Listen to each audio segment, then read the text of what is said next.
小弟嚟咗曼城5個月啦，有觀眾同埋學生睇完我嘅街拍片，話我嘅英文講得唔錯，問我點樣學。Many people.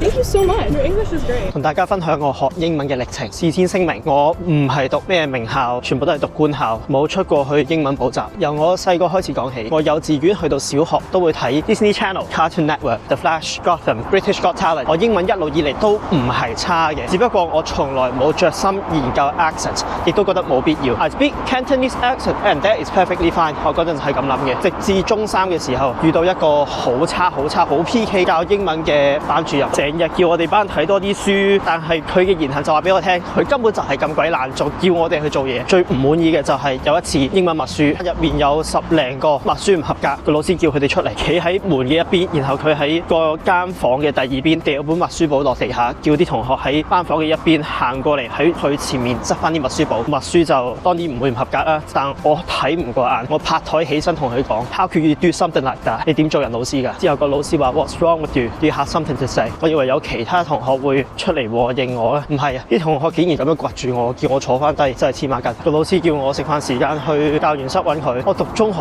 嗰陣時3年，從來都係冇翻身。第一次因為紀律問題俾老師叫入教員室，然後就好笑啦。我入到去教員室，行入去佢個位之後，咩位都揾唔到，淨係揾到一大棟好似垃圾缸咁樣嘅簿，搭，仲會聞到零舍嗰個位有陣噏味嘅。佢叫我坐，冇位坐嘅。佢個位好似個廁所板，就係用嚟寫字嘅嘢，其餘嗰啲密麻一大堆垃圾咁樣。佢用中文同我講：點啊 Marco， 你想點啊？上堂乖啲得唔得啊？吓？想點？我想你同全班同學，因為你唔尊重同學嘅行為道歉咯，就係咁簡單咋。總之搞完一大輪就係佢唔肯道歉，然後我同通識老師，亦都即係副校講，副校同我講話 Miss 乜嘢都就嚟退休啦，教埋你哋今個學期佢就退休噶啦，算啦。我覺得係好黐線，就因為佢要退休，所以要我哋呢一屆嘅學生嚟忍受佢嘅惡行。我就因為好討厭佢，上英文堂我係特登唔專心反面，但最後就搞到我自己嘅成績一落千丈。上到 Form 4 to Form 6，我遇到我呢一生人嘅恩師，之後統稱 Miss A 個老師呆滯好斯文，毫無殺傷力，但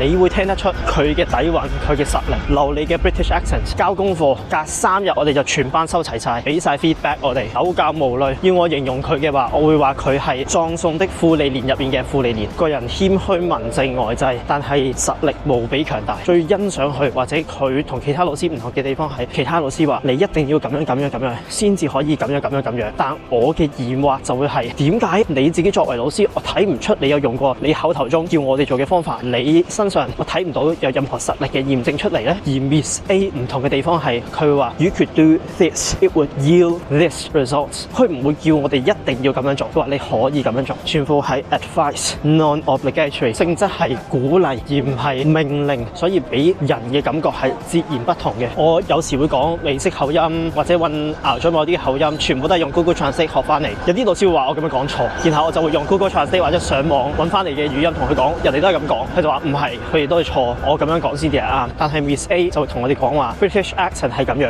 你哋可以試下咁樣讀，但係冇叫我哋一定要咁樣讀。佢從來冇叫過我哋學或者一定要讀 British accent， 但就係因為佢以身作則，有板有眼咁話俾我聽，原來讀 British accent 可以令成個人嘅氣質、流利程度、表達能力同埋自信提升咁多，所以我就照跟。我嗰陣時每日都會有睇唔同嘅 British YouTube channel， 包括 Joe Fraser、Mike Thurston、Bodybuilding.com、Matters Fitness 等等嘅健身 channel。我中4至到中6係好明顯感覺到自己嘅英文飛躍性進步，原因唔係我點樣特別努力去鑽研，而係當有個人企喺度話俾我聽，我只係需要照跟佢咁樣做，我就可以有成果。我覺得學習嘅阻礙少好多，我只係需要照抄。嗰陣時嘅英文 accent 都仲係有少少混雜住 Canada、United States 同埋 UK 3樣，因為我3樣都有聽，我就唔知我自己講緊咩 accent。去到咩時候我開始對 British accent 嘅興趣，或者對學一樣語言嘅興趣更加大呢？就係 study leave 去到 DSE 嘅1個月之間。我嗰陣知道自己嘅 predicted grade 係 level 4，我要靠作文先可以將我嘅成績拉到上 level 5 or above。然後 Miss A 就好好人，話我可以無限交文俾佢，佢會幫我改，1個禮拜內改好俾 feedback 我。然後我就1個禮拜交3篇文俾佢，佢2日內幫我改好，然後俾勁多 suggestions， 同埋叫我 study leave 嘅時候翻去學校，佢會話俾我知點樣可以改善，要睇啲咩文章，睇啲咩報紙先至可以增進我嘅詞彙。佢講嘅呢樣嘢係最深刻嘅。佢話 You are doing ABC，but you could do more，because you could be better。佢唔會話你應該做得更好，你應該要點，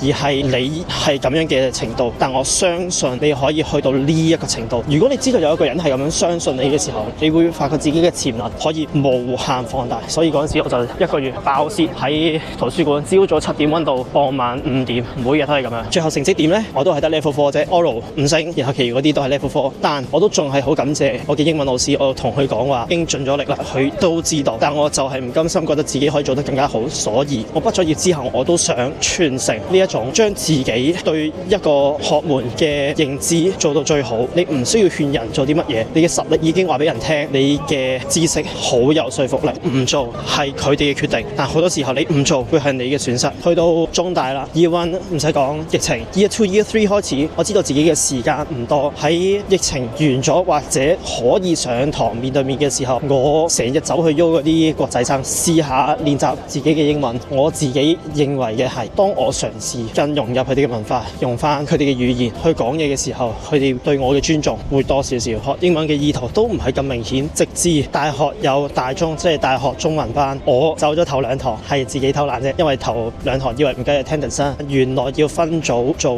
project， 我就冇自己揀組員，所以俾老師分咗去剩低嘅嗰幾位同學。咁剩低嗰幾位同學都係嚟自同一個地方嘅，其餘咁多組入邊全部同學自己 WhatsApp 上堂都係講廣東話，但0044係我哋組咧講嘅語言唔係廣東話喎。明明我喺自己本土嘅地方，但我就因為你哋幾個要我就翻嚟講你哋嘅地方嘅語言，對我嚟講係好唔合理嘅。再過咗幾個月就某啲法例立法啦，我決定我唔會留喺香港，一係去加拿大，一係去英國，一係去澳洲，無論係邊一個地方都好，我都要學好英文。我唔希望去到嗰個地方，當地人要就翻我講我嘅語言。我希望融入佢哋嘅文化，唔係強制將自己嗰套文化鋪入佢哋身上。然後我就學定 British accent、American accent、Australian accent， 無論去邊個國家都好，我都已經預備好啦。然後就去到上年2025年12月移民過嚟，我覺得適應係完全冇難度嘅，溝通冇問題。我唔係話我嘅英文講到幾勁幾勁，你哋要點做點做。我只係希望我分享到自己嘅故事，去到一個位係有人可以俾我影響到，同我講話你啟發咗我咁樣做，唔係因為你叫我咁樣做，而係因為我想學你咁樣，咁就好鬼型啦。到頭嚟我都係覺得將一門學藝做到最精湛係一件好型嘅事啫。中意嘅話記得訂閱或追蹤